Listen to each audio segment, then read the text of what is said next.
الذي صدر التخليق بالأعيان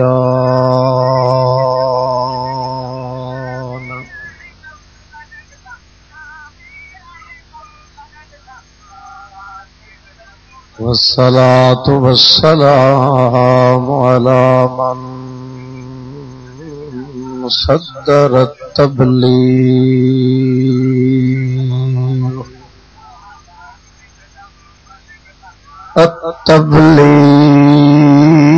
التبليغ بالقرآن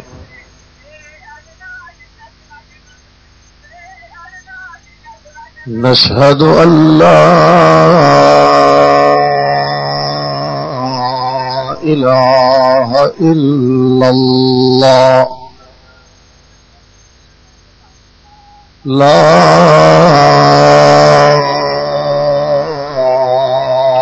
إله إلا الله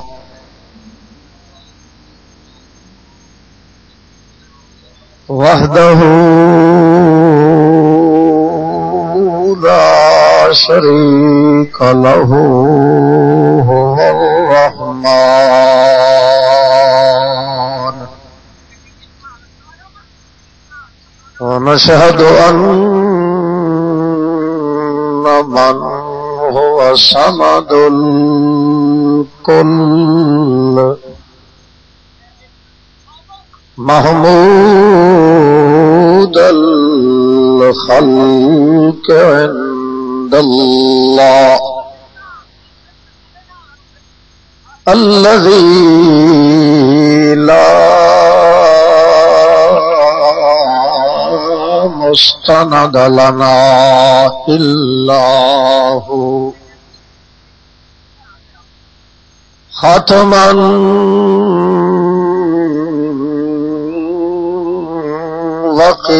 وقيادة وصاد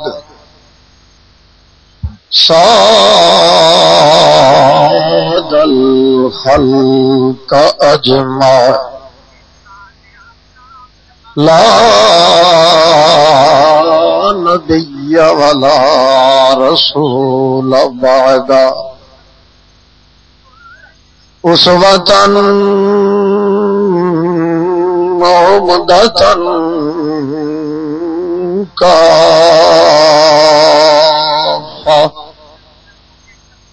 إماما رحمة للعالمين أما بعد فأعوذ بالله من الشيطان الرجيم بسم الله الرحمن الرحيم إن الذين كفروا من أهل الكتاب والمشركين في نار جهنم خالدين فيها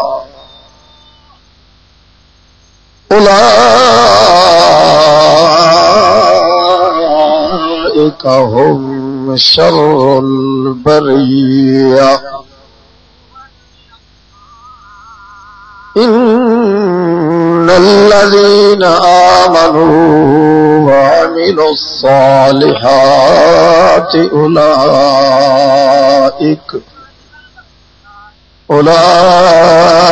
أولئك هم خير البرية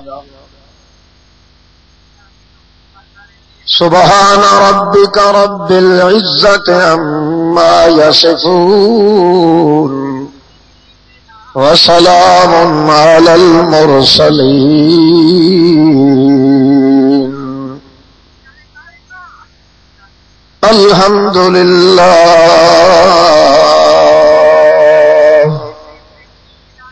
له الحمد في الأولى والآخرة والحمد لله رب العالمين.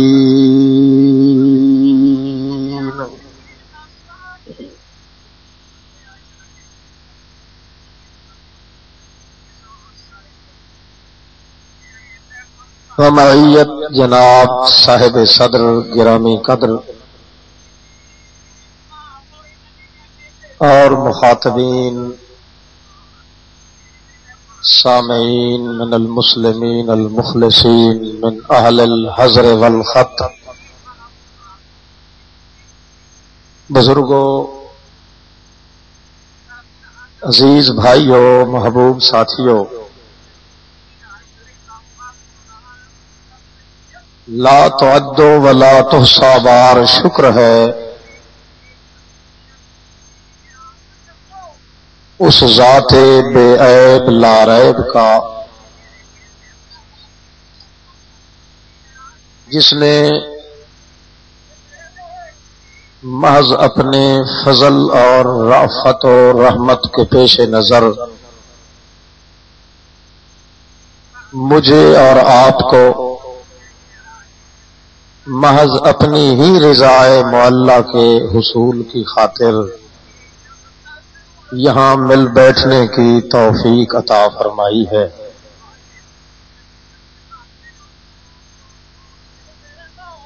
چنانچہ بہت بڑی ذلت اور عجز و نیاز کے ساتھ استدعا ہے، درخواست ہے، التماس ہے کہ فرضاً علینا مرضیاً عندہ کہہ سکنے کی، سمجھا سکنے کی، پھر مجھے اور آپ کو عمل پیرا ہو سکنے کی توفیق عطا فرمائیں۔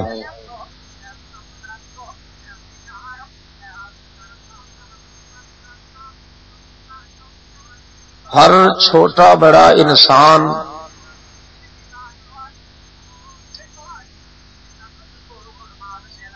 اپنی طبیعت کے تقاضے کے ماتحت اس بات کا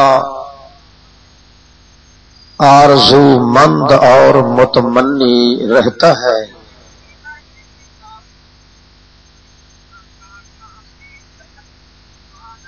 کہ اللہ رب العزت کی اس پیدا کردہ کائنات میں، جہان میں، دنیا میں ہر طرف امن و سکون کا دور دورہ ہو، حتیٰ کہ سرشت اور طبیعت کے لحاظ سے کوئی انسان بھی بد امنی نہیں چاہتا۔ البتہ عوارضات کی وجہ سے، صحبت اور گندی تربیت کی وجہ سے کوئی شخص بد عملی یا بد امنی کا متمنی اور خواہاں ہو جائے تو یہ اصل ضابطہ اور قانون کو پامال نہیں کر سکتا اس کا یہ تقاضا، ورنہ نیچرل طور پہ، طبعی طور پہ، فطرتی طور پہ، جبلت اور ماہیت کے طور پہ اصل تقاضا جو ہر چھوٹے بڑے انسان کے اندر موجود ہوتا ہے وہ یہ ہے کہ اس کی سرشت اور فطرت اور طبیعت بد امنی کو، بے سکونی کو، اضطراب کو، پریشانی کو برداشت نہیں کر سکتی۔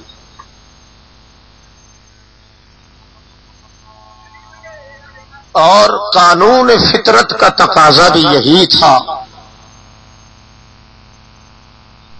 کیوں کہ ہر انسان کی تخلیق اور پیدائش میں درد دل رکھا گیا، اور یہ قانون ہے کہ جہاں قوت احساس ہمدردی کی طرف میلان رکھے وہاں فتنہ و فساد کا پیدا ہونا طبیعت کے تقاضے سے نہیں ہوتا، بیرونی اور خارجی عوارضات و حوادثات کی وجہ سے یہ فتنہ پیدا ہوتا ہے۔ بہرحال انسان کی طبیعت اور سرشت کو امن و سکون والی طبیعت پہ کیوں بنایا اللہ رب العزت نے؟ تاکہ اس کی طبیعت میں اعتدال بھی رہے، سوچ اور فکر ہو تو اس کے اندر انصاف بھی رہے، اپنی ضروریات کے لیے اگر تقاضا پیدا ہو تو اس کے اندر عدل اور سکون بھی رہے۔ سب سے زیادہ اہم مقصد یہ تھا کہ وہ اس درد اور احساس طبیعی کی وجہ سے اپنے خلاق عالم، اپنے مالک کا حق پہچانے۔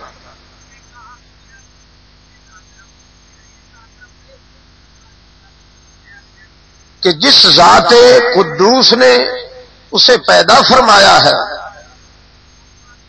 اس کے متعلق اگر سوچے تو اسے یہ احساس پیدا ہو کہ جب میں باوجود مخلوق ہونے کے میرے اندر اللہ رب العزت نے سکون اور عدل و انصاف کا مادہ رکھا ہے، اعتدال اور میانہ روی میری سرشت اور طبیعت میں ودیت فرمائی ہے، تو خود مجھے پیدا کرنے والا وہ اللہ رب العزت کتنے کمالات کا حامل ہوگا۔ اسی نقطہ کے پیش نظر اللہ رب العزت فرماتے ہیں ما خلقت الجن والانس الا لیعبدون۔ حضرت ابن عباس رضی اللہ تعالی عنہ فرماتے ہیں لیعبدون لیعرفون، میں نے انسان کو پیدا اس لیے کیا ہے تاکہ وہ پوری طرح سے مکمل طور پہ میری معرفت اور پہچان حاصل کرے۔ معرفت و پہچان حاصل کرنے میں بھی میانہ روی کی ضرورت ہوتی ہے، اعتدال کی ضرورت ہے، عدل و انصاف کی ضرورت ہے۔ طبیعت کے اندر نشاط ہو، طبیعت کے اندر سکون ہو، طبیعت کے اندر امن ہو، طبیعت کے اندر اطمینان ہو، طمانینت ہو، طبیعت کے اندر دقت نہ ہو، طبیعت کے اندر اضطراب نہ ہو، طبیعت کے اندر پریشانی نہ ہو، تحیر نہ ہو، تفکر نہ ہو، تشدد نہ ہو، تکبر نہ ہو۔ چونکہ ہر ایک چھوٹے بڑے انسان کی طبیعت کو اللہ رب العزت نے درد دل کے لیے، ہمدردی کے لیے، احساس فطرت کے لیے، سکون کے لیے، اعتدال کے لیے پیدا فرمایا ہے۔ اس لیے سب سے پہلا مسئلہ جو انسان کی سرشت پہ اللہ رب العزت نے فرض کیا ہے وہ یہی ہے کہ سن بلوغ کو پہنچتے ہوئے سب سے پہلا قدم اٹھائے تو اپنے مالک کی عرفان و پہچان کا قدم اٹھائے۔ جب خداوند قدوس کی معرفت اور پہچان نصیب ہو جائے گی، علام اور دراک اور خلاق اور اپنے مالک کی پہچان کے بعد پھر ایک ایک ذرہ مخلوق کی معرفت و پہچان کا نشان بھی خود بخود معلوم ہوتا جائے گا۔ اس کا نتیجہ یہ نکلے گا کہ اللہ کے عرفان اور معرفت کے بعد چھوٹی مخلوق ہو یا بڑی مخلوق ہو، وہ شخص کسی بھی اللہ کریم کی کسی بھی مخلوق پہ چاہے وہ ذرہ برابر ہو یا ہمالیہ پہاڑ کے برابر ہو، وہ کسی پر دست درازی یا تداول یا ظلم و ستم یا اس کی حق چوری یا اس کی جان کشی کسی کے خلاف وہ اقدام نہیں کرے گا۔ کیوں؟ اپنے مالک کی پہچان کے بعد اس کے دل کے اندر اعتدال اور عدل و انصاف کا دریا اور سمندر پیدا ہو جائے۔ دنیا کے اندر جہاں بھی کہیں بد امنی ہوتی ہے، فتنہ و فساد ہوتا ہے، تخالف اور تضاد ہوتا ہے، اللہ کا عذاب ہوتا ہے، اس کی وجہ یہی ہے کہ انسان اپنی سرشت اور فطرت والے تقاضے کو چھوڑ کے یا تو اپنے مالک کی صحیح پہچان نہیں کرتا یا پہچان کرنے کے بعد اس کی پرواہ نہیں کرتا، ورنہ یہ سوال ہی پیدا نہیں ہوتا کہ اپنے طبی تقاضے کے مطابق انسان اپنے خلاق اور مالک کی صحیح پہچان کر لے، پہچان کرنے کے بعد پھر کسی ایک ذرہ پر بھی ظلم کا ہاتھ کبھی نہیں بڑھا سکتا۔ یہ قانون ہے، اور یہی وہ اصول تھے جن اصولوں کو بیان کرنے کے لیے ہادی سبیل، راوی غلیل، شافی علیل، بوحدت رب جلیل، رسول محترم، نبی مکرم، شرف مجسم، عدل مفخم، حسن منظم محمد صلی اللہ تعالی علیہ وسلم تشریف لائے۔ جس قوم میں جب تک یہ تقاضا ابھرتا رہا اور موجود رہا کہ انہوں نے اپنے مالک ملک کی صحیح طور پہ معرفت اور پہچان حاصل کی، قرآن مقدس نے ان لوگوں کی سرشت سے لے کر ان کے کردار تک، ابتدا سے لے کر انتہا تک وہ نقشہ کھینچ کے تمام مسلمانوں کے سامنے رکھا۔ اتنی قسمت ان کی جاگتی ہے کہ وہ اپنے دنیاوی کاروبار کے لیے ہاتھ پاؤں مارتے ہیں تو بھی اللہ کے دربار میں عبادت لکھی جائے۔ کیوں؟ ان کی حرکات میں، ان کے سکون میں، ان کے افعال میں، اقوال میں اعتدال ہے، انصاف ہے، دست تظلم نہیں، دست تقدر نہیں، دست تکبر نہیں، دست تکبر نہیں، نرا تواضع ہے، خشوع ہے، خضوع ہے، تخضع ہے، ذلت ہے، انکسار ہے، عجز و نیاز ہے، نیاز مندی ہے، بندگی ہے، زندگی ہے تو بندگی ہے، اور زندگی ایسی نہیں جس کے اندر میانہ روی نہ ہو۔ جب تک مالک کی صحیح معرفت و پہچان کا سبق حاصل نہیں ہو جاتا اس وقت تک کائنات کے اندر امن و سکون کا پیغام کبھی نہیں آتا۔ قانون بھی یہی ہے۔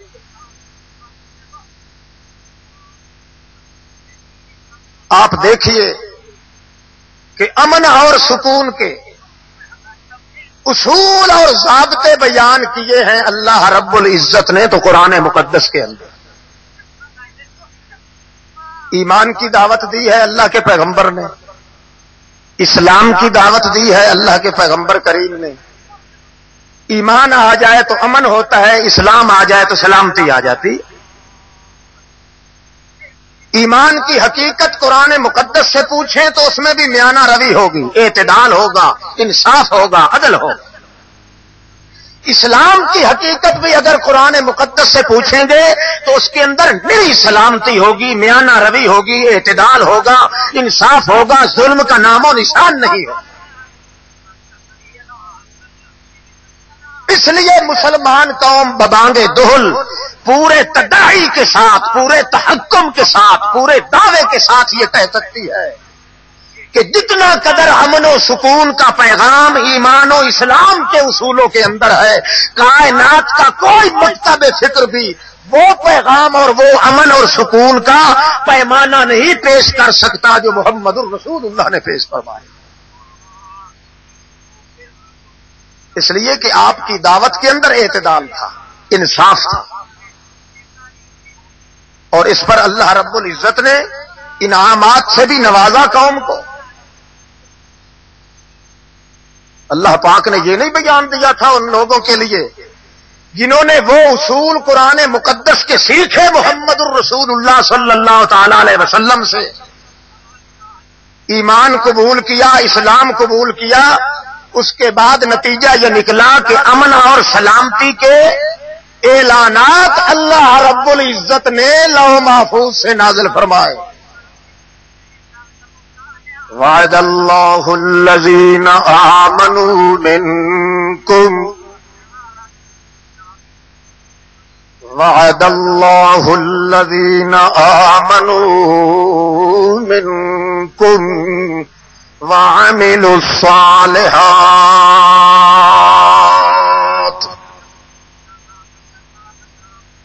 لَيَسْتَخْلِفَنَّهُمْ فِي الْأَرْضِ كَمَا اسْتَخْلَفَ الَّذِينَ مِنْ قَبْلِهِمْ وَلَيُمَكِّنَنَّ لَهُمْ دِينَهُمُ الَّذِي ارْتَضَىٰ لَهُمْ وَلَيُبَدِّلَنَّهُمْ مِنْ بَعْدِ خَوْفِهِمْ أَمْنًا.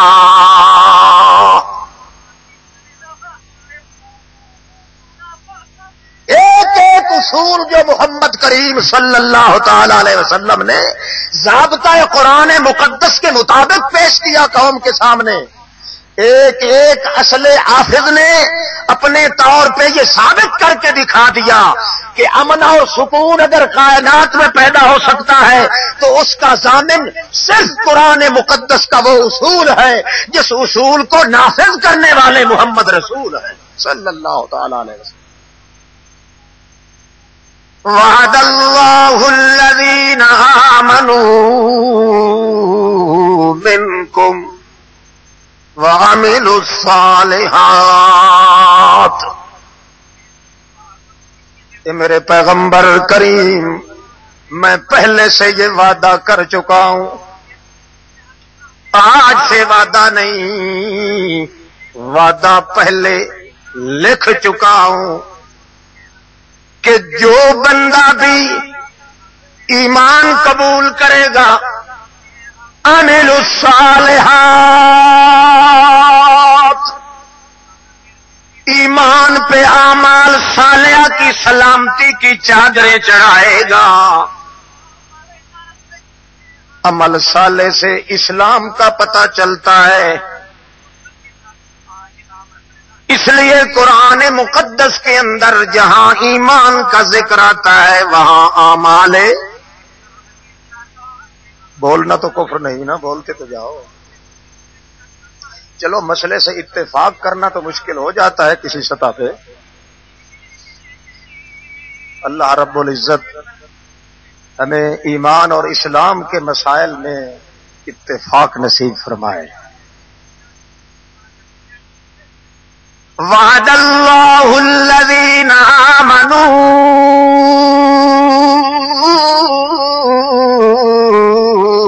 منکم وعملوا الصالحات. میری طرف سے یہ وعدہ ہے میرے پاک پیغمبر ان لوگوں کے لیے جنہوں نے ایمان قبول کیا. جب ایمان قبول کیا امن کا ہونا ضروری ہے. وَعَمِلُوا الصَّالِحَاتِ،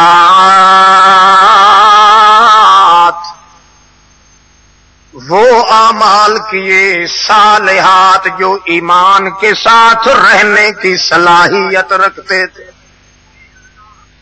ظاہری جوارے کو، ظاہری اپنے اعضاء کو، اپنے ڈھانچے اور کال بدن اور بدن کو ایک ایک ذرہ عمل سے انہوں نے مزین کر ڈالا اور اپنے دل کی گہرائیوں میں وہ خاص تصور پیدا کر ڈالا جس تصور کا نتیجہ نکلتا ہے لا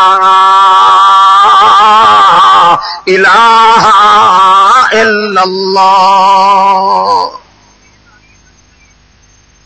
جب اندر میں باطن میں ایمان پیدا ہوا، ظاہر پہ اسلام پیدا ہوا، میں نے یہ وعدہ کر رکھا میرے پاک پیغمبر لَيَسْتَخْلِفَنَّهُمْ كَمَا اسْتَخْلَفَ الَّذِينَ مِنْ قَبْلِهِمْ. مجھے اللہ پاک ہونے کی قسم ہے میں ان لوگوں کو بادشاہت ضرور عطا کروں. شہنشاہت ہوگی تو ان کی، خطابت ان کی ہوگی تو ان کی، ولایت ہوگی تو ان کی. کوئی ایسا دنیا کے لحاظ سے بلند مرتبہ تو بادشاہت ہے، مملوکت ہے. میں اول وہلے سے ان کے ساتھ وعدہ کر چکا ہوں، لَيَسْتَخْلِفَنَّهُمْ كَمَا اسْتَخْلَفَ الَّذِينَ مِنْ قَبْلِهِمْ. پہلے سے میرا یہی دستور چلا آ رہا ہے کہ جو اس طرح کے لوگ ہوں ان سے پہلے نمبر پہ کیا کرتا ہوں، اقتدار ان کے ہاتھ میں دے دیتا ہوں. دوسرے نمبر پہ وَلَا يُمَكِّنَنَّ لَهُمْ دِينَهُمُ الَّذِي ارْتَضَىٰ لَهُمْ. جو دین انہوں نے قبول کیا ہوا ہے اس دین کا سکہ ایسا بلند کر دوں گا کہ ان کے دین و ایمان کو کسی قسم کا کوئی خطرہ بھی لائق نہیں ہوگا. وَلَا يُبَدِّلَنَّهُم مِّن بَعْدِ خَوْفِهِمْ أَمْنًا. آج تو یہ تڑپ رہے ہیں، آج تو فتنے فساد کے چیخت اندر بھڑکائے جا رہے ہیں، آج تو تخالف و تضاد کے اندر، آج تو عبادت گاہیں بھی محسوس کرتی ہیں، آج تو گلی کوچے بھی محسوس کرتے ہیں. ان مسلمانوں کو، ایمانداروں کو چلنا نصیب نہیں ہوتا. بے فکری کا عالم ان کا کبھی ان کے پاس چھوا بھی نہیں، مگر ہوگا یہ اگر یہ اس طرح کر لیں، ایمان اور اعمال صالحہ، سلامتی اور امن کا پیغام، ایمان و اسلام قبول کر لیں، نتیجہ یہ نکلے گا وَلَا يُبَدِّلَنَّهُم مِّن بَعْدِ خَوْفِهِمْ أَمْنًا. آج کے خوف کو امن و سکون سے بدل کے رکھ دوں گا.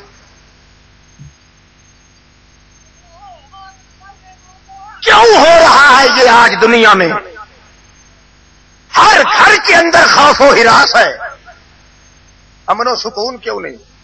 جبکہ قرآن مقدس کا دعویٰ تو یہ ہے کہ مومن آدمی اور مسلم آدمی پہ خوف کبھی نہیں آ سکتا، ان میں فتنہ و فساد نہیں پیدا ہو سکتا، دقت اور پریشانی، اضطراب اور تحیر یہ کبھی مسلمان اور ایماندار کے نزدیک نہیں پھٹک سکتا.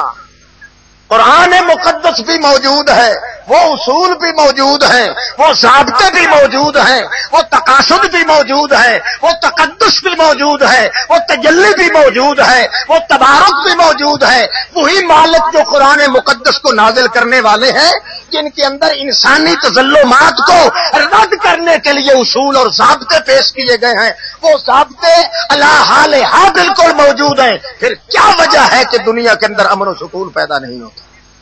کم از کم مسلمان قوم کے اندر تو امن و سکون ہونا چاہیے. اس کا جواب بھی قرآن مقدس دیتا ہے، خالی خولی بات نہیں. صرف رسم اور نسبت باقی رہ گئی ہے اسلام و ایمان کے ساتھ. ایمان اور اسلام کی حقیقت یہ ملا کی سٹیج سے لے کر آخر تک بالکل کوڑے اور خالی کائنات ہے، الا ماشاء اللہ. ورنہ یہ سوال ہی پیدا نہیں ہوتا. جس قرآن مقدس کے اصول تو اصول رہے، جن کی حرکات اور سکون کی حفاظت کا ذمہ دار خود مالک الملک بنا ہے، اس کے اصول جو کہ تو موجود ہوں، اور پھر اصول کے اندر، ضابطوں کے اندر، قاعدوں کے اندر، کلیوں کے اندر وہ اثر نہ رہے، وہ نتیجہ نہ رہے، وہ شیرینی نہ رہے، وہ مٹھائی نہ رہے، وہ کمال نہ رہے، وہ جمال نہ رہے. نہیں یہ نہیں ہو سکتا. مولوی کے قانون بنائے ہوئے تو غلط ہو سکتے ہیں، پیر کے ملفوظات تو مردود بنائے جا سکتے ہیں، کائنات کی بیرسٹریاں اور ان کی پوتیاں تو ختم ہو سکتی ہیں. خداوند قدوس کی کتاب مقدس قرآن مقدس کے اندر نہ تو عیب پیدا ہو سکتا ہے، نہ شک و ریب پیدا ہو سکتا ہے. پھر کیا وجہ ہے کہ آثار کیوں نہیں ہے؟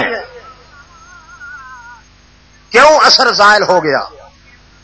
جبکہ قاعدہ یہ ہے کہ انسان کی طبیعت شروع ہوا تو انہوں نے بھی یہی اعتدال پسندی کا سبق دیا، اور کائنات کے اس آخری دور میں محمد مصطفیٰ صلی اللہ تعالی علیہ وسلم کو قرآن مقدس کا یہ ضابطہ حیات ملا تو اس کے اندر بھی دیکھ لیجئے سوائے اعتدال اور عدل و انصاف کے کچھ بھی نہیں ملے گا. اور پھر قرآن مقدس والے ضابطے نے تو یہ ببانگ دہنگ چیلنج کر دیا کائنات کو کہ آج اگر اس دنیا کے اندر کوئی کتاب موجود ہے یا کوئی ضابطہ موجود ہے یا کوئی ٹھوس مقدس ترین صحیفہ موجود ہے جس کے اندر امن و سکون، امن و سلامتی، اتحاد و یگانگت، آشتی اور باشتی کا کوئی پیغام موجود ہے تو میدان میں لاؤ. ساری کائنات نے زور لگایا، دل لگائی، کوشش کی، مگر قرآن مقدس کی چھوٹی سی ایک سورت کا مقابلہ بھی کوئی نہ کر سکا.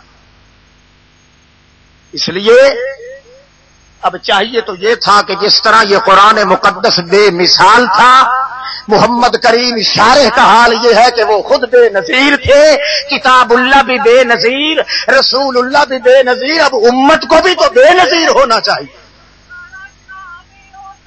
امت کو کیا ہو گیا؟ کتاب اللہ کے بے نظیر ہونے میں شک کسی کو نہیں ہے.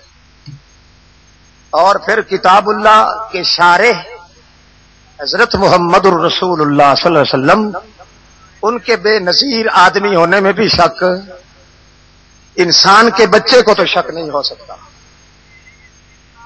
تو پھر اس کا نتیجہ کیا نکلا؟ جب صغرا اور کبرا مل گئے دونوں، اب نتیجہ یہ نکلا کہ امت کو بھی بے نظیر بن کے رہنا چاہیے.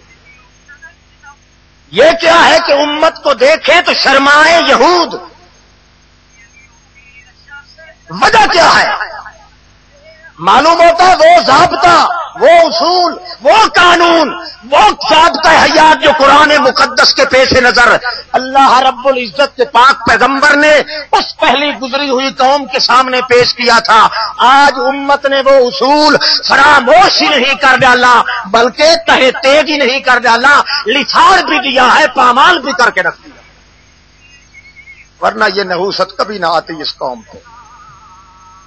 قرآن مقدس کے بے نظیر ہونے میں خود وہ لوگ بھی معترف ہیں جو قرآن مقدس کا ایک مدت تک وہ مقابلہ کرتے رہے. انہیں بھی لاچار ہو کر ماننا پڑا کہ دنیا کی تمام کائنات کے صحیفے یا کتب یا منزلات یا مطہرات یا مطہورات یا منزلات مقدسات کتب جتنی ہے وہ ساری کی ساری اکٹھی کر لی جائیں، مگر قرآن مقدس کی اس تعلیم کا چھوڑ قرآن مقدس کے الفاظ کے اعجاز کا مقابلہ بھی نہیں کیا جا سکتا.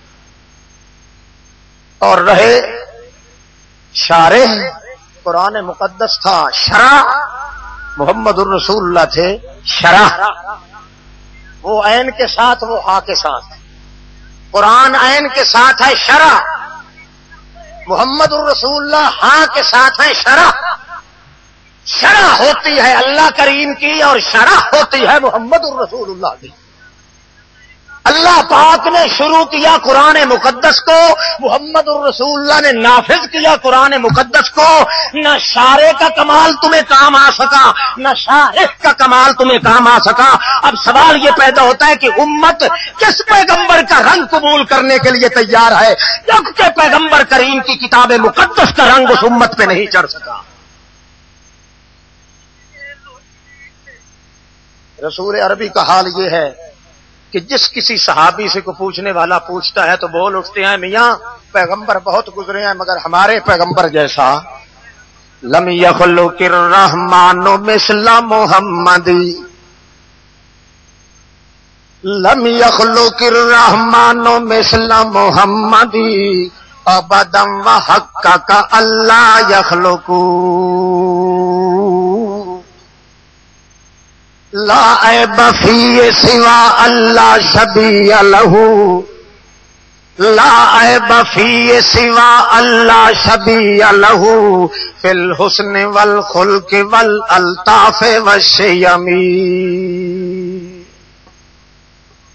او سوال کرنے والے یہودی، تو نے یہ سوال کیا ہے کہ تمہارا پیغمبر کوئی انوکھا تو کوئی نہیں. پہلے انبیاء علیہ الصلوۃ والسلام بھی گزر چکے ہیں، اعلیٰ سے اعلیٰ پیغمبر گزرے ہیں، تم نے آسمان پہ اٹھا رکھا ہے، سر پہ چڑھا رکھا ہے اپنے پیغمبر کو. یہ کوئی پہلے انبیاء کی جنس سے کوئی نرالی جنس کا پیغمبر تو نہیں ہے. اس لیے صحابی کہتا ہے لا عیب فی سوا اللہ شبیہ لہ. او یہودی، ہمارے پیغمبر میں کوئی عیب نہیں سوائے ایک کی. ایک ہی عیب ہے ہمارے پیغمبر کے اندر، اور دوسرا عیب کوئی نہیں ملا ہمیں. وہ خوش ہو کے بغلیں بجانے لگا. چلو میاں شکر ہو گیا، ایک عیب ایک کمزوری تو یہ خود مان رہے ہیں، اور اگر وہی ایک عیب اور کمزوری یہ خود بیان کر ڈالیں تو کسی نہ کسی ہیلے بہانے سے دوسری ٹول کر کے تلاش کر لیں گے. صحابی سے پوچھتے ہیں، صحابی کہتے ہیں ہاں یہی ملا ہے محمد رسول اللہ میں، اور کوئی عیب نہیں ملا.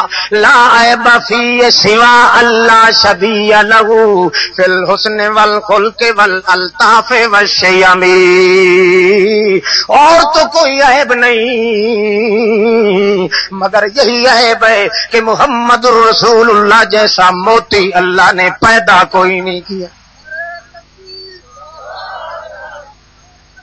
کتاب اللہ بھی بے نظیر، رسول اللہ بھی بے نظیر، اور امت اس کو بھی تو کوئی لقب دو نا. ہاں جیسے رسول اللہ نے، وہ تو بے نظیر تھی. اپنا خیال بنائیے، اپنے بارے سوچئے کہ ہم اور آپ کیا ہیں. ان کا تو کہنا ہی کیا ہے، ان کے متعلق تو اللہ پاک نے خود قرآن مقدس میں ذکر کر دیا.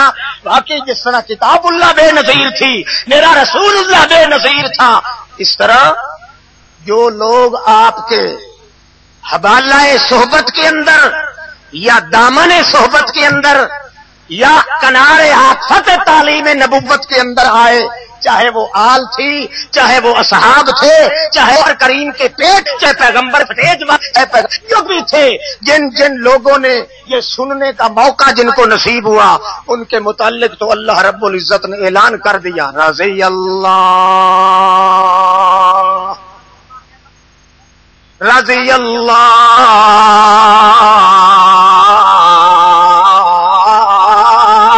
عنہم ورضوا عنہ ذالک لمن خشی ربہ. اے میرے پاک پیغمبر، ان الذین آمنوا وعملوا الصالحات اولئک هم خیر البریہ جزاؤہم عند ربهم جنات عدن تجری من تحتها الانہار خالدین فیہا ابدا رضی اللہ عنہم ورضوا عنہ ذالک لمن خشی ربہ. وہ لوگ جنہوں نے آپ کی بات مان لی، ایمان بھی قبول کیا، اعمال صالحہ بھی کیے، ایمان اور سلامتی کا وہ پیغام آپ سے قبول کر لیا. اے میرے پیغمبر، میں ان کے متعلق آپ سے یہ کہتا ہوں رضی اللہ، میں قسم کھا کے کہتا ہوں، چاہے ان سے کوئی غلطی بھی ہو جاتی جائے گی مگر میں ان تیرے ساتھیوں پہ ناراض کبھی نہیں ہوں گا.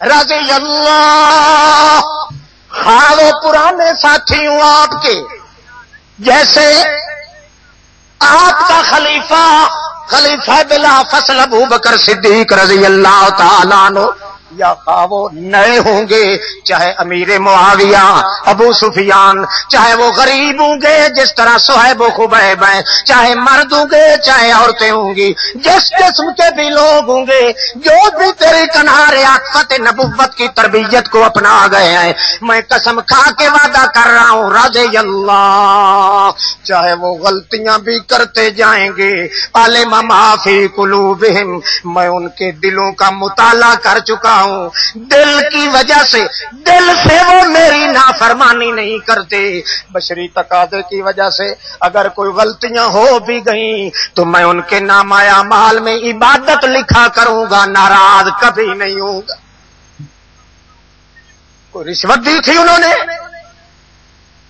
یہی تقدس تو تھا جو اصول اور ضابطے قرآن مقدس نے پیش کیے تھے، محمد کریم نے نافذ کیے تھے، جاری اور ایجاد کیے تھے، انہوں نے صرف ہر تن من دھن کی باتیں لگا کے تب کو چھوڑ دیا، مگر ان اصولوں کو پامال نہیں ہونے دیا۔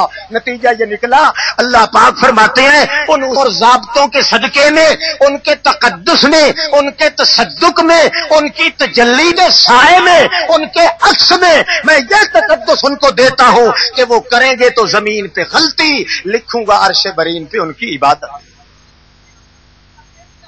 مگر ہم عبادت کرتے ہیں، خدا جانے وہاں کیا لکھا جاتا ہے۔ آخر وہ اصول ہی ہونے چاہیے نا جن اصولوں کے بل بوتے پر امت کو ترقی نصیب۔ ان لوگوں نے اس ضابطہ اور اس اصول کو محفوظ رکھا جو اصول محمد الرسول اللہ صلی اللہ تعالی علیہ وسلم نے پیش فرمائے۔ اب دیکھ لو، شبہ ایک پیدا ہوتا تھا کہ آج بھی تو وہی قرآن ہے،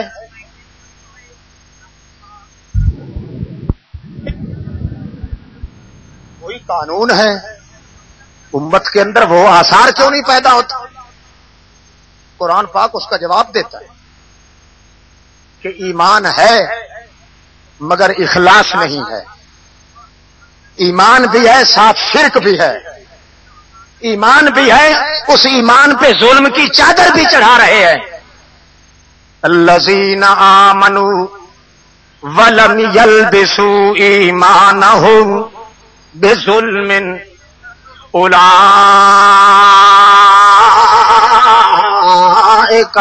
لہم الامن وہم مہتدون۔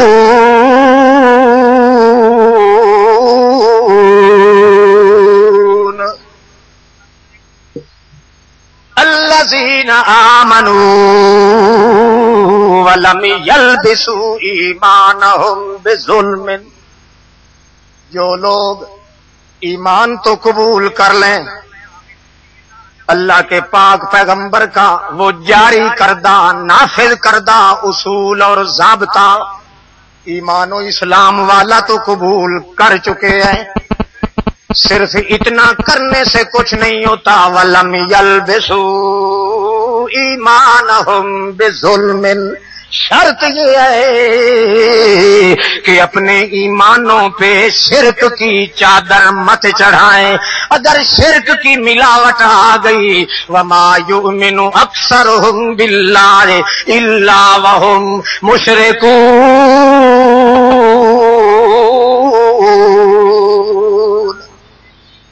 ایمان کا کلمہ بھی پڑھتے جا رہے ہیں اور قبریں بھی چاٹتے جا رہے ہیں، ایمان کا کلمہ بھی پڑھے جا رہے ہیں اور دلدل اور تعزیے کے سامنے پورے بھی حلوے مانڈے رکھے جا رہے ہیں، کلمے بھی پڑھتے جا رہے ہیں، حضرت صاحب سے دھاگے بھی گانٹھے دلوا کے اپنے بازوؤں پہ باندھے جا رہے ہیں، ایمان کا دعویٰ بھی قبول کیے ہوئے ہیں، قبروں پہ چڑھاوے اور منتیں اور سانکے اور دیگ 11ویں 12ویں ان کی چھوٹی شریف ان کی بڑی شریف یہ بھی دیے جا رہے ہیں۔ اللہ پاک فرماتے ہیں ما یؤمن اکثرهم باللہ الا وهم مشرکون۔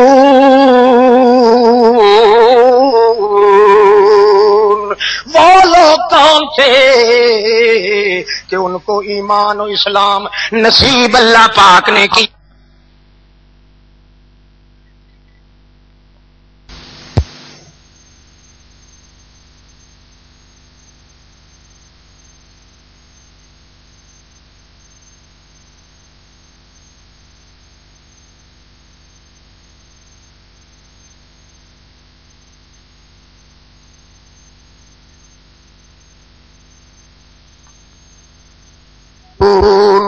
وہ لوگ کون تھے کہ ان کو ایمان و اسلام نصیب اللہ پاک نے کیا تو شرک کے نزدیک نہیں گئے؟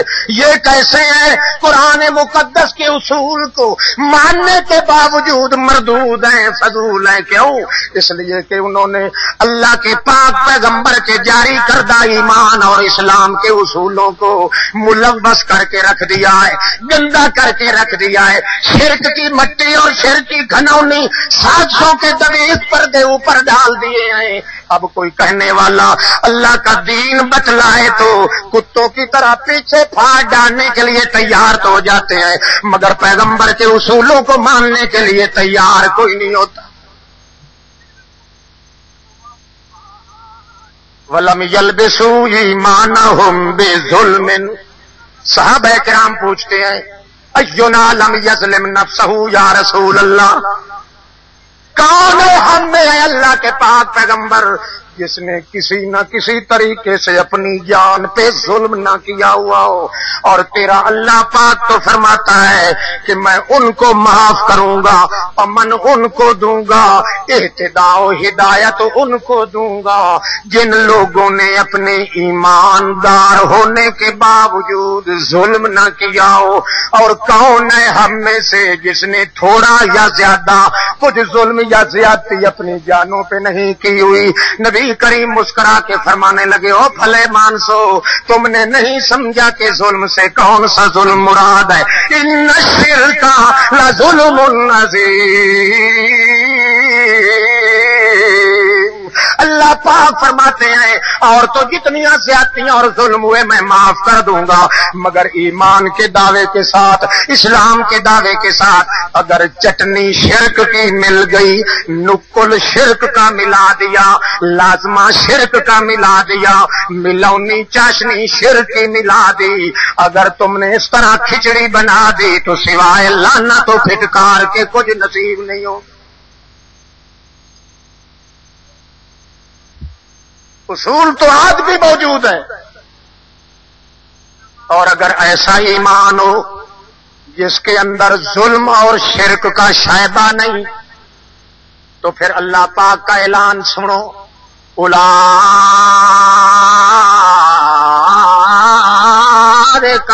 لہم الامن وہم مہتدون.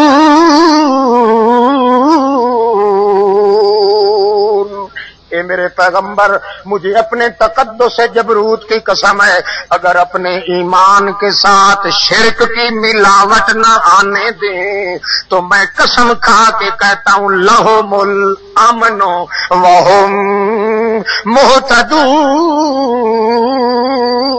مہتدون.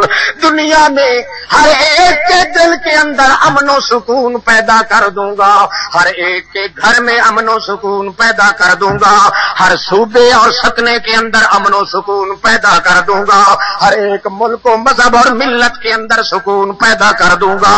وَهُمْ مُهْتَدُونَ.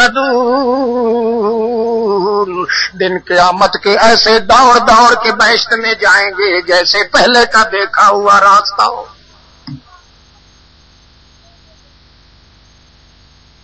اللہ اللہ. مگر جس طرح قرآن مقدس اصول پیش کرتا ہے محمد کریم صلی اللہ علیہ وسلم نافذ کر فرماتے ہیں. دونوں شرطیں جب تک نہ پائی جائیں، شریعت ہو قرآن والی اور تشریع ہو محمد الرسول اللہ والی، عبادت کا حق بھی پورا ہو جاتا ہے، اطاعت کا حق بھی پورا ہو جاتا ہے. عبادت جو ہے وہ انسان کی زندگی کا اصل فرض ہے، اور اطاعت نمبر 2 پہ طرز ہے. طرز زندگی پہ عمل کرنا بھی لازمی تھا اور فرض زندگی پہ عمل کرنا بھی لازمی تھا. لا الہ الا اللہ کا ماننا بھی ضروری تھا، محمد الرسول اللہ کا ماننا بھی ضروری تھا، قرآن مقدس کے اصول پہ ایمان رکھنا بھی ضروری تھا، اور جن اصولوں کی تشریح محمد الرسول اللہ نے فرمائی ہے ان اصولوں کو اپنانا بھی ضروری تھا. مگر امت نے پہلے تو قرآن پاک کے اصولوں کو نظر انداز کر دیا. بزرگوں کی کتابیں آئیں، اقوال آئے، کٹورے آئے، ملفوظات آئے، بامنا کی پوتھیاں آئیں، مگر قرآن مقدس ان سے برداشت نہیں ہو سکتا. آج ہی میں تھوڑی دیر بعد بیان کروں گا، دیکھیں گے کتنوں کی پسلی میں درد شروع ہوتا ہے. جو قرآن مقدس تلاوت کیا جائے گا یہ کہیں گے یہ ہمارے بزرگوں کا دشمن ہے، فلاں روایت کا دشمن ہے، فلاں قول کٹورے کا دشمن ہے. اللہ رب العزت تو فرماتے ہیں کہ زندگی کے اصول ہیں تو قرآن مقدس کے اندر اصول بند ہیں قرآن پر، اور تشریع بند ہے محمد جوان پر. نہ تو قرآن جیسا کوئی باضابطہ اصول ملے گا، نہ محمد جیسا کوئی رسول ملے گا.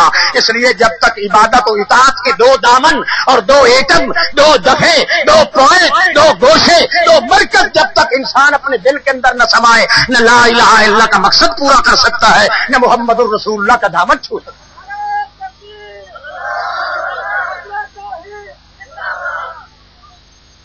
آج بھی وہ اصول موجود ہیں اور آج بھی وہ تشریح موجود ہے۔ کسی چھوٹے بڑے کی تشریح کی ضرورت نہیں، اصول اگر کلام اللہ کے اندر نازل ہوئے ہیں تو تشریح محمد الرسول اللہ نے بیان فرما دی۔ کوئی کمی نہیں آئی ان اصولوں میں، کمی آئی ہے تو صرف اس کے دل کی لگن کے اندر آئی، اس کے سوچ وچار کے اندر آئی، اس کا انتخاب نظر غلط ہو گیا، اس کا مطمع مقصود غلط ہو گیا، اس کی زندگی کا طرز بدل گیا، اس کی زندگی کے انتخاب بدل گئے، اس کے انداز بدل گئے، اس کی رفتار بدل گئی، اس کا فکر بدل گیا، اس کا سوچ بدل گیا، اس کا طور طریقے بدل گئے، اس کے علم کے گہوارے بدل گئے۔ حالانکہ مرکز تو علم کا تھا اللہ کا قرآن، اور مرکز عمل کا تھا محمد جوان محمد الرسول اللہ، عمل کر کے دکھا سکتے تھے اور قرآن مقدس علم بیان کر کے دکھا سکتے۔ نہ آج قرآن کے علم کی ضرورت رہی اس امت کو، نہ محمد کریم کے عمل کی ضرورت رہی۔ جب نہیں رہی تو پھر امن و سکون کیسے پیدا ہو، یہ قراردادیں اور مطالبے کیسے پھر مانی جائیں؟ جب تک ابتدا سے لے کر اوپر کی چوٹی تک نرے کافر ہی کافر موجود ہو، وہاں کیسے مطالبے بنوائے جا سکتے ہیں؟ وہاں کیسے قرآن و سنت کے قوانین کے الرغم اور خلاف ہو کر کوئی بات امن و سکون کا پیغام لاتی ہے؟ اگر امن و سکون کا پیغام ہوگا تو قرآن کے بیان سے، محمد کی زبان سے، اور کوئی صورت نہیں۔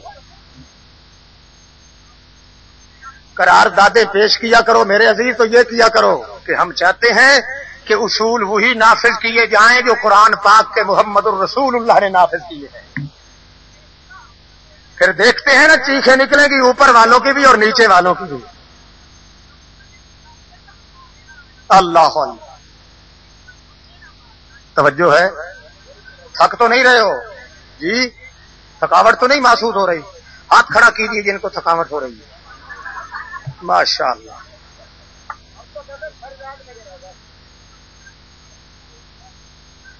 میں بدیاں دی گل کیتی ہے تے جن دی گل نہیں کیتی۔ اللہ اللہ، ضابطے اور اصول پیش فرمائے ہیں تو قرآن مقدس نے، یہ آپ کا اور میرا ضابطہ زندگی ہے، ضابطہ حیات ہے۔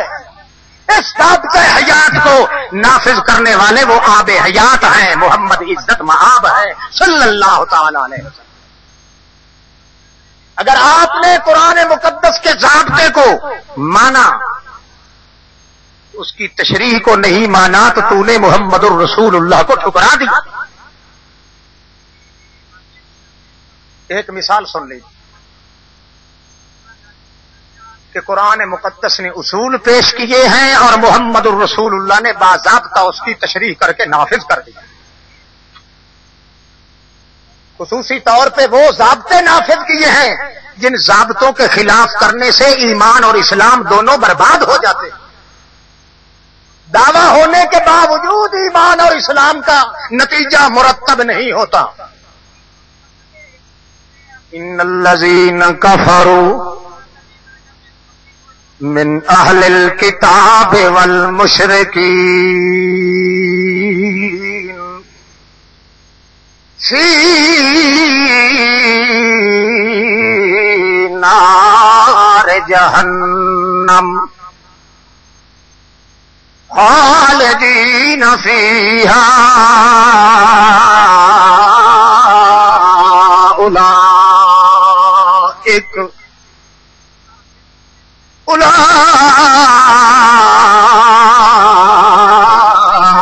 ہم شر البریہ۔ پختہ بات ہے، اب یہ ضابطہ اور قانون اور قاعدہ کلیہ بیان کیا جا رہا ہے۔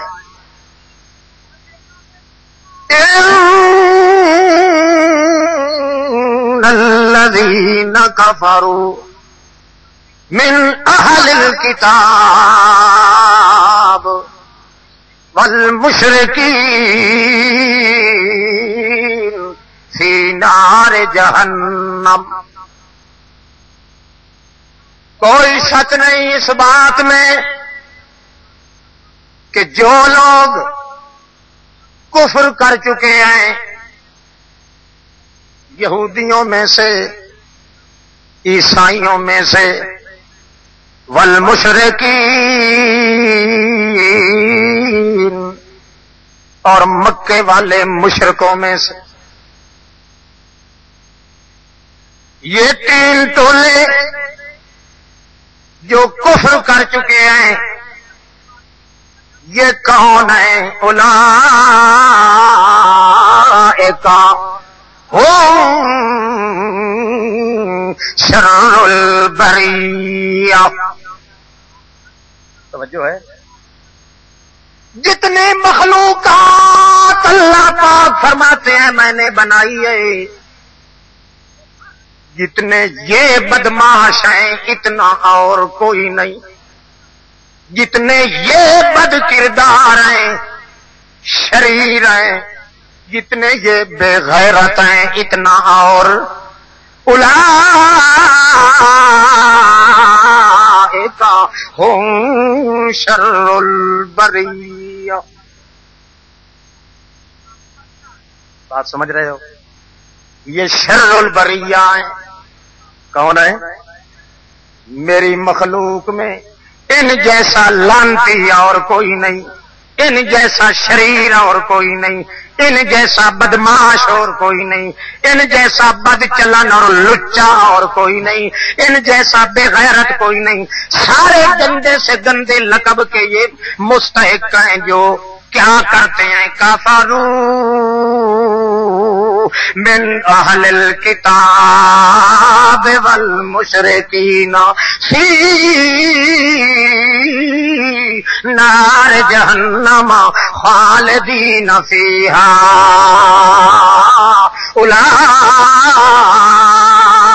اولئک ہم شر البریہ.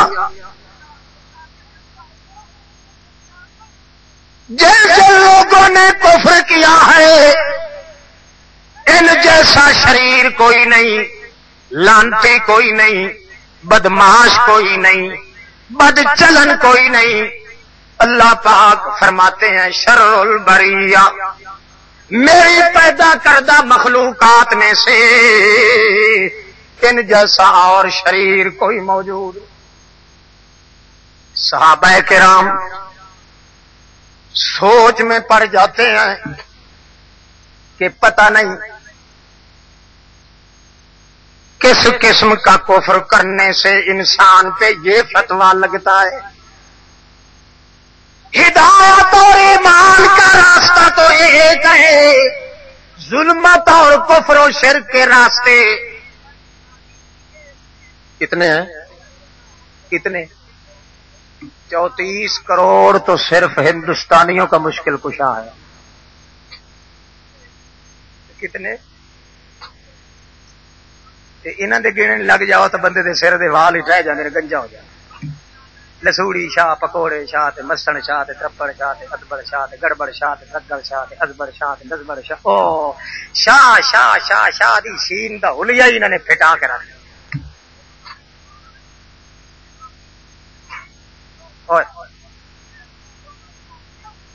الذین کفروا، ایمان کا راستہ تو ایک ہے، سلامتی کا راستہ بولو ایک ہے، مگر کفر اور شرک کے راستے کافی سارے ہیں، بے شمار، لا تعد ولا تحصى، قطار در قطار، لاکھوں میں ہزار.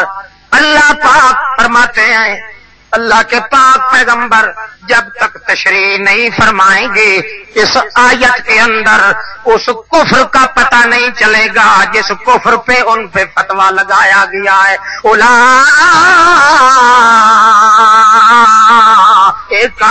ہم شر البریہ. ساری کی ساری میری مخلوقات جتنی ہے، میری ساری مخلوقات میں سے زیادہ شریر شیطان سے بھی بڑھ جاتی ہے. شر البریہ کا خطاب مقدس ملنے سے یہ تو شیطان سے بھی گئے گزرے، کیونکہ یہ شر البریہ میری مخلوق، اور شیطان بھی تو اللہ کی مخلوق ہے، ان سے آگے بڑھ گئے کہ نہ؟ معلوم ہوتا ہے کفر کوئی ایسا کیا جو شیطان سے بھی نہیں ہو سکا۔ اسلام اور ایمان کے اصولوں کے خلاف وہ کرتوت کیا ہے جو شیطان سے بھی، اس لیے تو شر البریہ۔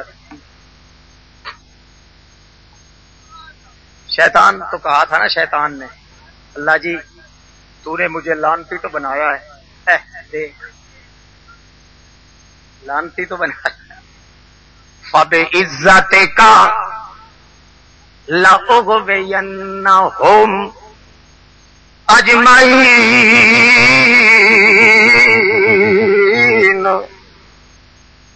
تو نے مجھے لعنت کا طوق تو پہنا دیا ہے، جن انسانوں کی وجہ سے تو نے مجھے لعنتی بنایا، اگر میں مزہ نہ چکھاؤں تو مجھے تھوک ہے چکھاؤں گا بس۔ دیکھنا اب تو سمجھ گئے ہو نا تھوک کے لفظ سے۔ فَبِعِزَّتِ کا مجھے تیرے رٹھوے کی قسم ہے، غلبے کی قسم ہے، عزت کی قسم ہے، تو نے دھکے پہلی سے مجھے لعنتی بنایا ہے، انصاف نہیں کیا۔ سبحان اللہ، انصاف کے پتلے کا منہ دیکھو، الٹا چور کوتوال کو ڈانٹے، کھائے بھی اللہ کا بھوکے بھی، پھر کہے تو نے اپنے غلبے کی وجہ سے دھکے پہلی سے سینہ زوری سے مجھے لعنتی بنایا ہے۔ میں ویسے لعنت کا مستحق نہیں، فقیر آدمی، واہ گدڑی پوچھ لعنتی۔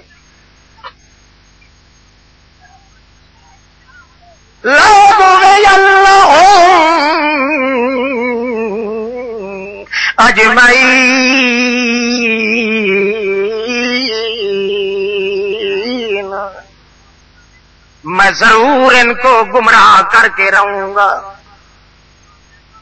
کب تک کروں گا؟ توجہ ہے، کب تک کرتا رہوں گا ان کو گمراہ؟ ما دامت الارواح فی الاجساد، جب تک ان کے جسموں میں روح رہے۔ دیکھا پرکٹ ہے کہ نہیں؟ ما دامت الارواح فی الاجساد، جب تک ان کے جسموں میں جان رہے گی، اس وقت تک ان کو میں چھڑکاتا رہوں گا، دھندلاتا رہوں گا، پھسلاتا رہوں گا، بگاڑتا رہوں گا، وسوسے ڈالتا رہوں گا، اور جب ان کے جسم سے روح نکل گئی پھر میرا ہاتھ وہاں تک نہیں۔ اگے کھڑا سی ملا تے پیروں سے آکھیا جی بابا جی تسی نہیں پہنچ دیتے اسی پہنچ جائیں، اسی جی ہو پیا خیر نال تہاڈی نٹل ہے، تسی تے اینو سٹ جاؤ نا بھئی ہن ککھ دا ہی نہیں رہیا، اسی آکھاں گے مرن تو پیچھے 3.25 لاکھ دا ہو گیا، ایدیاں ہڈیاں ویچ کے نہ کھائیے تے تیرے حقیقی پتر بھی نہیں، چلو تو چھڈ جا اسی کر لاں گے آپے حساب،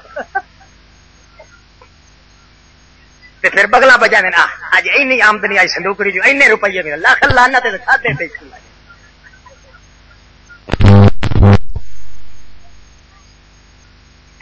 ہائے ہائے، ہونے کی بات ہے وہ کام جو شیطان سے نہیں ہو سکا، اب انسان شر البریہ بنے کہ نہ بنے؟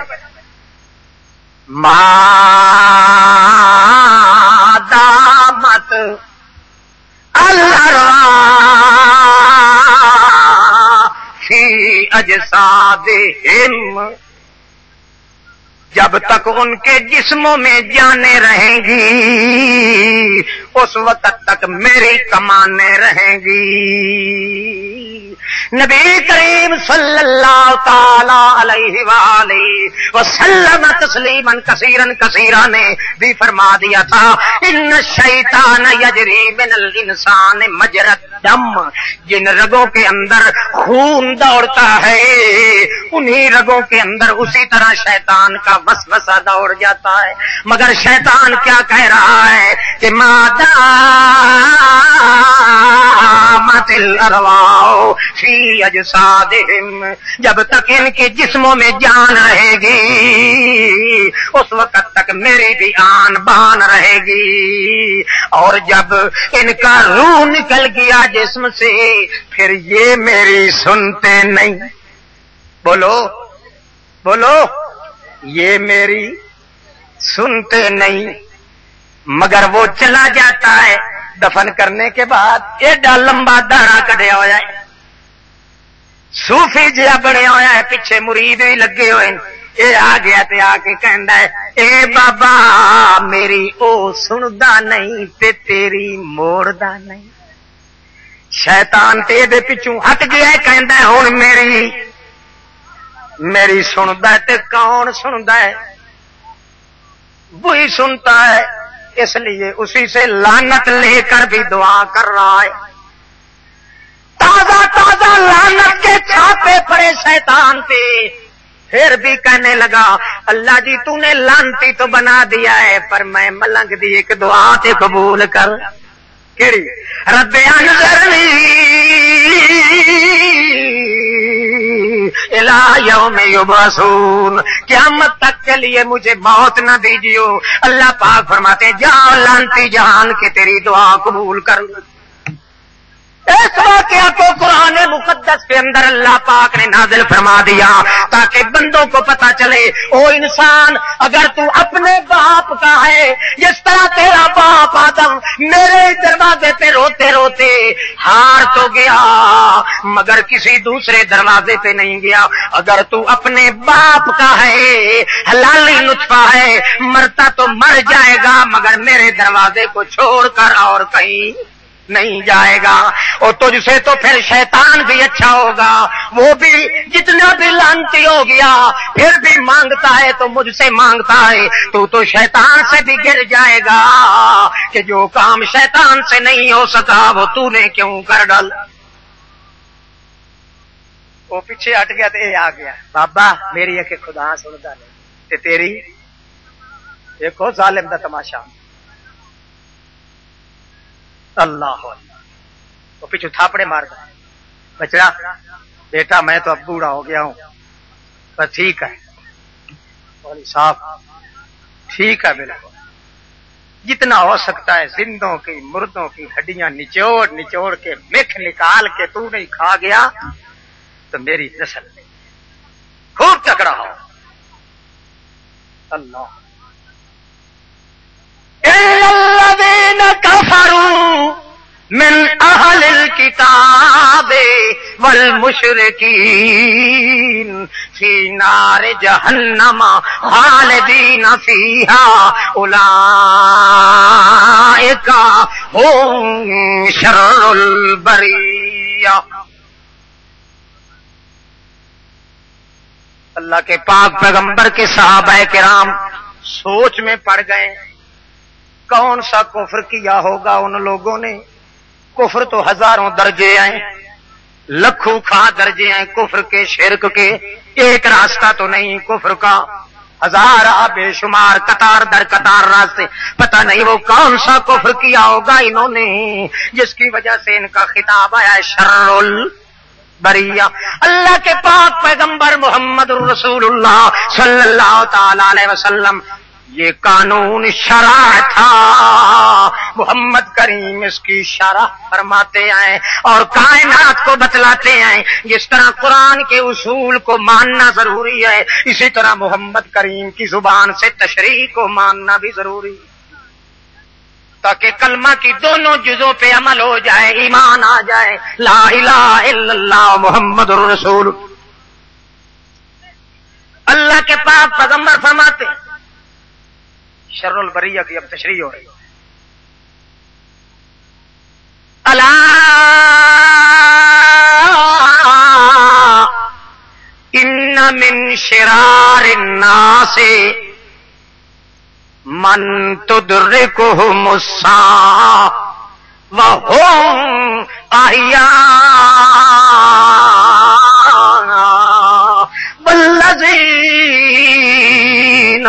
یتخذون قبور انبیائہم مساجدا او کما قال رسول اللہ صلی اللہ تعالی علیہ وسلم وقال النبی صلی اللہ علیہ وسلم اولئک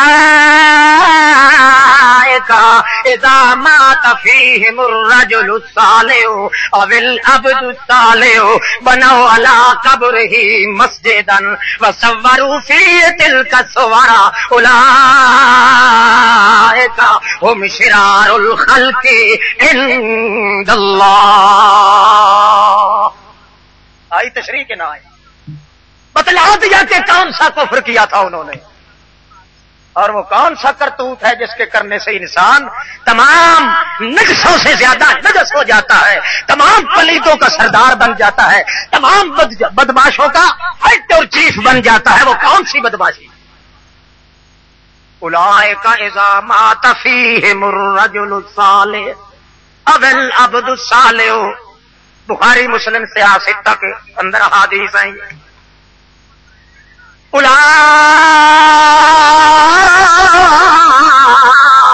اولئک ہم شر البریہ. یہ تو اللہ پاک فرماتے ہیں اولئک ہم شر البریہ. نبی پاک فرماتے ہیں اولئک اذا مات فیہم الرجل الصالح او العبد الصالح. ان لوگوں کا کرتوت یہ ہوا کرتا تھا اور یہ بھی وہی کرتوت کر رہے ہیں یہودی عیسائی اور مشرکین مکہ. ریس پری سے کافر ہیں, ان کی ریس کر رہے ہیں, رشک کر رہے ہیں, ان کی نقل اتار رہے ہیں, اقتدا کے اندر یہ کافر قرار دیے جا رہے ہیں. کیا کرتوت کرتے تھے؟ اذا مات فیہم الرجل الصالح او العبد الصالح بنوا علی قبرہ مسجدا وصوروا فیہ تلک الصور اولئک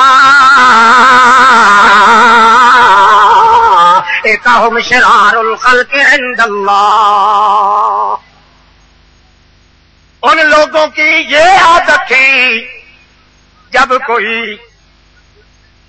اللہ پاک کا پیغمبر, توجہ ہے, اللہ کا پیغمبر, اللہ کا ولی صالح, اللہ کا کوئی پاک باز بندہ جب وہ فوت ہو جاتا, اذا ماتا, جب وہ مر جاتے, انتقال کر جاتے, فوت ہو جاتے, اللہ کے ولی ہوں یا اللہ کے پیغمبر ہوں, جب وہ دنیا دار فانی سے رحلت فرما جاتے تو کیا کرتے؟ پیچھے ان کے جا کے کیا کرتے؟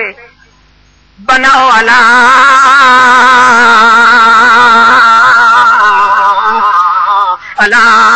قبرہ مسجدا. ان کی قبروں کے اوپر مسجد تیار کرتے. کیا کرتے؟ پڑوس میں مسجد تیار کرتے کہ عبادت اللہ کی کریں گے اور توجہ ان بزرگوں کی. دیکھ رہے ہو عبادت تو کس کی ہوگی؟ کہ توجہ کیوں؟ اس لیے سکی مسیتی وچ نماز پڑھنا, سکی مسیتی سکی سڑی جگہ ہوتی ہے. بادشاہ حضرت صاحب کی قبر تے نیت رحمت دا پر نالا چھٹا رہا ہے. عبادت تو کس کی کریں گے اور توجہ حضرت صاحب کہیں گے ہمارے نقشے قدم پہ چل رہے ہیں. دیکھا نہیں تم نے کبھی بسوں پہ؟ آپ نے کیا ہوگا نا سفر, راستے میں او کہیں دور میل 2 میل کے فاصلے پہ کہیں رتی یا لال یا سرخ جھنڈی نظر آئے نا تو ڈرائیور صاحب کیا کرتے ہیں؟ سٹیرنگ سے ہاتھ اٹھاتے چل. وہ سمجھتے ہیں کہ اندر سے دیکھ رہا ہے, جہاں بھی پڑا ہے وہاں سے دیکھ رہا ہے. شر البریہ اولئک.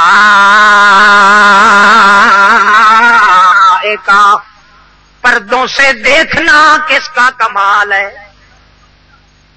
زندہ جیتا جاگتا پردوں سے نہیں دیکھ سکتا، اور مردے کیسے دیکھ سکتے ہیں؟ ان کا تو مطلب یہ تھا اذا مات فیہم الرجل الصالح او العبد الصالح بنوا علی قبرہ مسجدا وصوروا فیہ تلک الصور اولئک هم شرار الخلق عند اللہ۔ اللہ کے پاک پیغمبر محمد رسول اللہ صلی اللہ تعالی علیہ وآلہ وسلم تسلیما کثیرا کثیرا بعدد مرات بعدد کل ذرات بألف الف مرات الى یوم ترا، فرماتے ہیں جب وہ مسجد کے اندر جاتے عبادت تو کرتے اللہ کی اور توجہ طلب کرتے غیر اللہ کی۔ دیکھا، ایک تو قبر کے پڑوس میں مسجد بنانا حرام، مسئلہ یاد رہے گا اگر جا کے باتیں نہ بنانا، میں تو پڑھ رہا ہوں حدیث رسول اللہ۔ انشاءاللہ میری دعا ہے کہ آپ بھی اور میں نہ تو اللہ کے اصول سے باہر جائیں نہ پیغمبر کی تشریح سے باہر جائیں۔ ایک تو قبر کے پڑوس میں جان بوجھ کر مسجد بنانا یہ حرام، اور دوسرا مرے ہووں کی توجہ کا طلب کرنا یہ حرام۔ پھر امید صرف اکیلے اللہ پہ لگانا فرض تھی، وہاں سے امید ختم ہو گئی براہ راست، بلکہ کہتا ہے اللہ کی رحمت کے یہ پرنالے ہیں، پرنالے پہ جب کڑی آ کے گرتی ہے تو تب اس کے ذریعے سے نیچے آتی ہے، اس لیے اللہ پاک سے براہ راست مانگنے کا اس کو یارہ نہیں، وہ کہتا ہے اللہ کی رحمت اس وسیلے سے تو آ سکتی ہے، براہ راست مجھ پہ نہیں آ سکتی۔ یہ تیسرا کفر ہو گیا۔ چوتھے نمبر پہ اللہ پاک کی مسجد کے اندر صوروا فی تلک الصور، ان کے فوٹو بھی آگے سامنے لٹکا دیا کرتے تھے کہ وہ تو پردوں کے نیچے، دبیز پردوں کے نیچے، مٹی کے پردوں کے نیچے وہ تو دفن ہے، ہمیں نظر نہیں آتے۔ دیکھو الٹی گنگا چلاتے الو کے چرخے، جیتے جاگتے تو کہتے ہیں وہ ہمیں نظر نہیں آتے، اور جو مر گئے ہیں ان کے متعلق سمجھتے ہیں کہ ہم ان کو نظر آتے ہیں۔ زندہ ہو کر تو کہتے ہیں مٹی کے نیچے سے ہم ان کو، بولو پوچھو نا، اے متلی صاحب تم گئے تھے حضرت کی مزار پہ؟ کہ جی ہاں۔ سلام دیا تھا؟ کہ جی ہاں۔ انہوں نے سن لیا تھا؟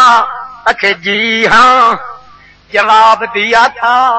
کہ جی ہاں۔ تو نے سنا تھا؟ کہ کوئی نہ۔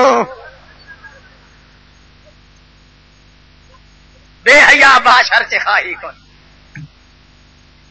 مردے کے لیے 4 دیا اور زندہ کے لیے 1 بھی نہیں، اور ڈوب مرو انسان کہلانے سے اپنے آپ۔ اولئک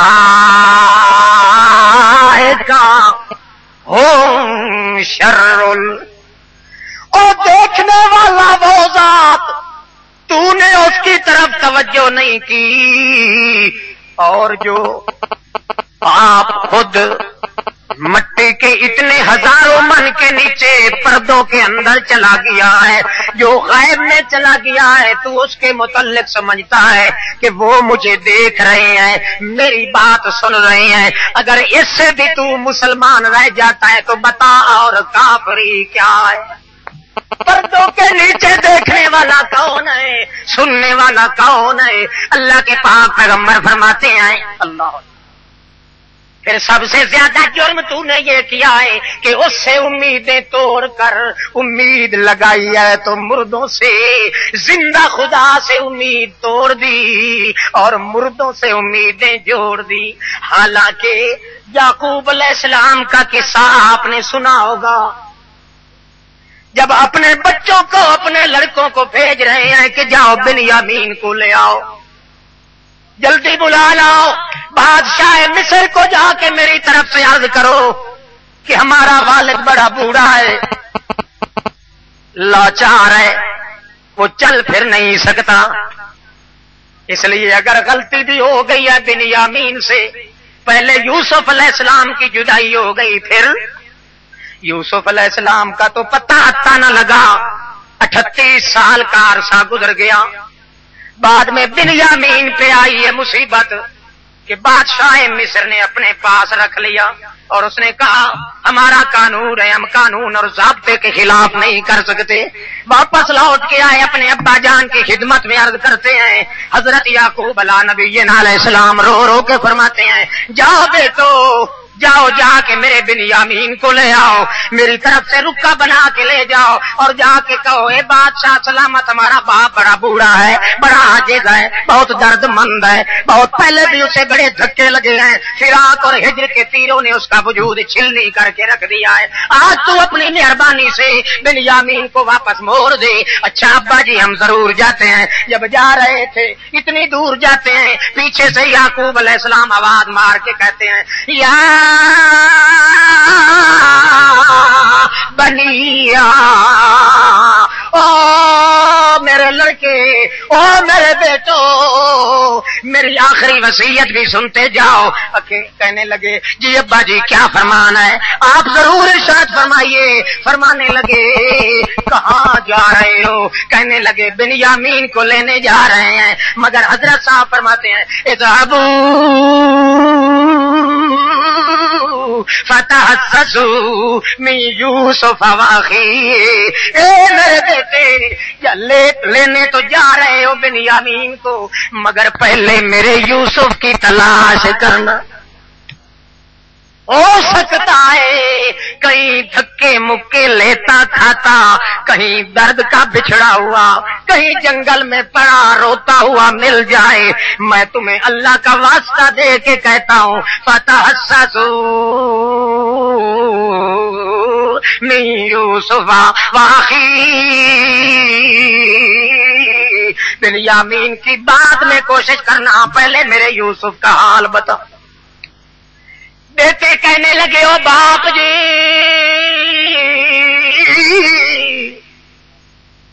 ہم تو کہتے ہیں کہ تیرا سانس یوسف یوسف کرتے نکل جائے گا، اتنا عرصہ بیت چکا ہے، اب بھی آپ کو یوسف یاد ہے، اب تو اتنا عرصہ گزر گیا ہے کہ اس کی ہڈیاں بھی ختم ہو گئی ہوں گی، اس کا وجود بھی ختم ہو گیا ہوگا، اور اگر کہیں بھی زندہ ہوتا 40 کے پیٹے نے یہ حصہ گزر رہا ہے، آج تک اس کی خوشبو اور بو تک بھی نہیں آئی، کہاں گیا تیرا یوسف؟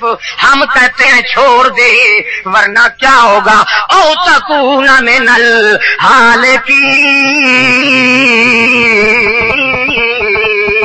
ورنہ یوسف یوسف کرتے کرتے تیرا دم گھٹ جائے۔ اب کہاں آیا یوسف؟ نہایت متانت اور سنجیدگی کے ساتھ حضرت یعقوب علیہ السلام فرماتے ہیں لا تیأسوا من روح اللہ فإنه لا يئس من روح الله إلا القوم الكافرون۔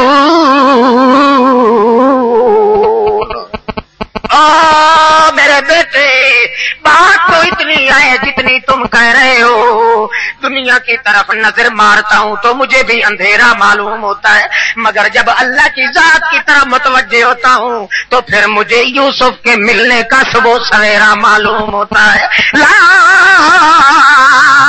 تیأسوا من روح اللہ، چاہے ساری کائنات کے اندر اسباب ختم ہو جائیں مگر اپنے مالک سے مایوس ہونے والا کافر ہی ہوگا۔